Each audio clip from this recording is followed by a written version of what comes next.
In the late 1990s, renting a movie meant driving to a local video store and hoping the new release you wanted was actually in stock. Two software executives named Reed Hastings and Marc Randolph saw an opportunity to change this model in 1997.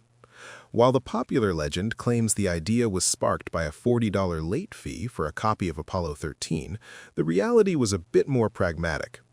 They recognized that the newly invented DVD was light enough to be mailed cheaply, unlike bulky VHS tapes. After successfully mailing a compact disc to Hastings House to test the postal system, they launched a website offering DVD rentals by mail, effectively turning the U.S. Postal Service into their delivery network. Initially, the service operated just like a traditional store, charging customers per rental. However, they soon realized this wasn't enough to break consumer habits. In 1999, the company introduced a subscription model that would completely alter the home entertainment landscape. For a flat monthly fee, customers could rent unlimited DVDs without due dates, shipping charges, or the dreaded late fees. Members simply created a digital queue of movies they wanted to see, and the company's iconic red envelopes would arrive in their mailboxes. Once a disc was returned, the next one on the list was automatically shipped out. As the subscriber base grew, the company developed a sophisticated recommendation system called Cinematch. This software analyzed user ratings to suggest other films they might enjoy. It served a dual purpose, helping customers discover niche movies while also directing them away from newly released blockbusters that were often out of stock, effectively managing the company's limited inventory. During this period, the established giant of the industry, Blockbuster, had the opportunity to purchase the young startup for $50 million, but famously declined, viewing the mail-order model as a niche market rather than a genuine threat to their thousands of physical retail locations. The landscape shifted dramatically in 2007. Internet speeds had finally become fast enough to support high-quality video delivery, prompting the launch of a feature simply called Watch Now. This allowed subscribers to instantly stream a small selection of movies and television shows directly to their computers. Physical discs were suddenly no longer the core of the business, but rather a stepping stone toward a purely digital future. The transition was occasionally bumpy, marked by a highly criticized attempt to split the DVD and streaming services into separate businesses, but the core strategy remained focused entirely on digital delivery. A few years later, executives realized that relying entirely on other studios for movies and shows left them vulnerable. If those studios decided to pull their content, the platform would be empty. To secure its future, the company began producing its own original programming, starting with the political drama House of Cards in 2013. Instead of releasing one episode a week, they released the entire season at once, single-handedly inventing the concept of binge-watching.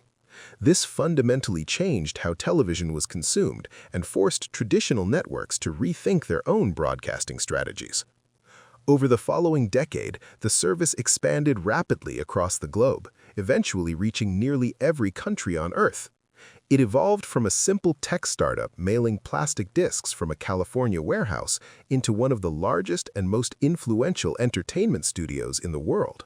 By investing billions of dollars annually into local and international productions, it reshaped global viewing habits and set the standard for an entirely new industry of on-demand, digital entertainment.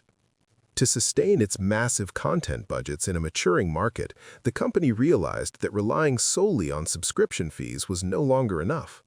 In a highly effective move, it cracked down on the widespread practice of password sharing, forcing millions of unauthorized viewers to create their own paying accounts. Simultaneously, it introduced a lower-priced, ad-supported tier. While the platform was originally famous for offering an ad-free sanctuary, this new hybrid model became a massive growth engine. By 2026, nearly 200 million active viewers globally were watching with commercials.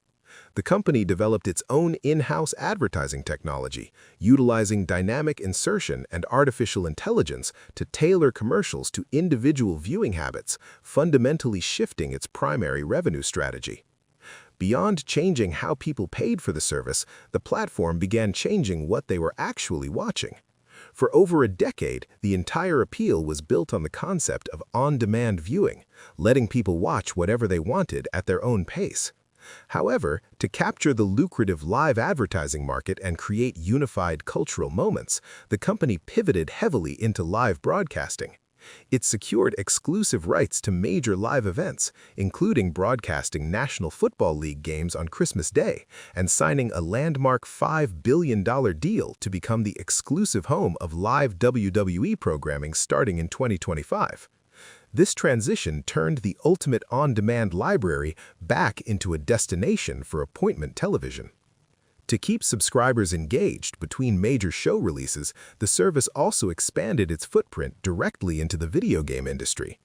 Initially offering a modest selection of mobile games accessible through the main application, the initiative quickly grew to include dozens of titles, many based on its own popular original series. Then the company rolled out technology allowing users to play multiplayer games directly on their televisions, using their smartphones as digital controllers. While gaming began as an experimental feature, it served as a powerful tool for subscriber retention, slowly transforming the platform from a passive viewing experience into an interactive digital hub. Today, the business bears little resemblance to the scrappy startup that once mailed movies in red envelopes. It has matured into a diversified, global entertainment conglomerate, generating tens of billions of dollars annually. By combining an unmatched international library of original programming with live sports broadcasts, interactive gaming, and a highly sophisticated advertising network, it has built a massive ecosystem that traditional media companies are still struggling to replicate. It is no longer just a convenient place to stream a movie, but a dominant, multifaceted media empire dictating the future of global entertainment consumption.